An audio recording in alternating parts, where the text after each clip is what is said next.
اول انقلاب و هغه انقلاب نه د افغانستان ولس لپاره یو لوی عذاب جوړ شو او ټوله مغربي دنیا چې هغوی په خپله د ازادۍ او د لیبرلیزم او د آزاد خیالۍ تابعدار دي د جمهوریت تابعدار دي هغوی د اسلام په نوم او د مذهب په نوم باندې خلک تربیه کړل او د هغې په نتیجه کې هغه یې ولیږل او هغوی هلته بربادۍ وکړې په هغې کې کلتوري مرکزونه متاثر شو په هغې کې هنرمندان متاثر شو په هغې کې د کلتور شاعران متاثر شو د کلتور مختلف برخې چې ټولې متاثر شو دا خو د دنیا دوه سوپر پاورز د هغې سیاست و یو غورځاو بل غورځاو خو تر اوسه پورې د قریبا 1.5 لکه پورې افغانانو وینه توی شوه او لګیا دې تویږي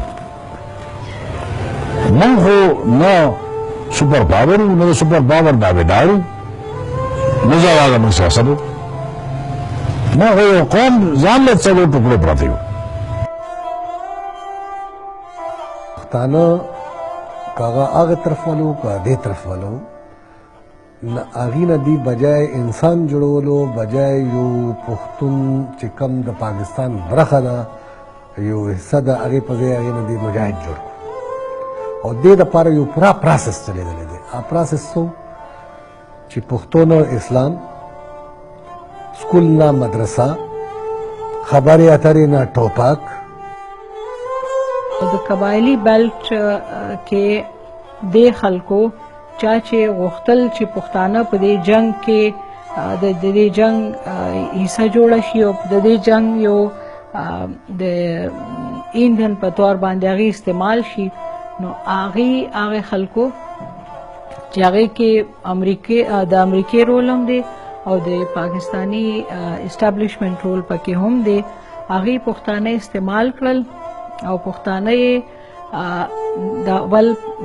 افغانستان کې روسیانو سره وجنګول او اوس چې کوم دی اوس هم هغه د امریکې خلاف هغه شی استعمالیږي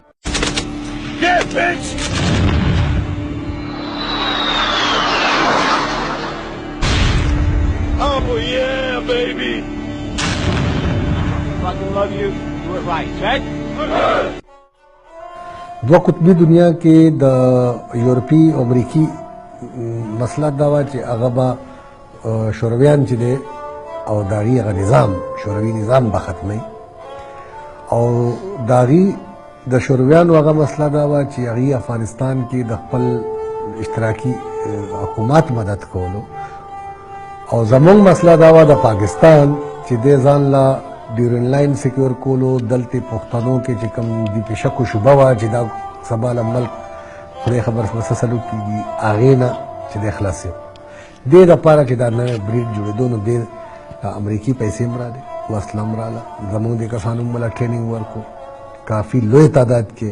او دا په زرونو نه بلکې لکونو تعداد کې دا خلک دي چې هغې په دې جنګ کې څه نه څه طریقې باندې ټریننګ وسله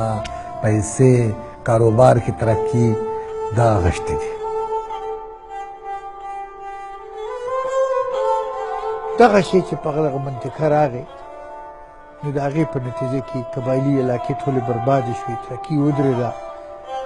مشران په یعنې څوک 1200 یادوي 1100 یادوي خو په سوونو د سوونو نه زیات په زرګونو مشران واړه او لوی مشران قتل شول نه غل معلوم شو نه قاتل معلوم شو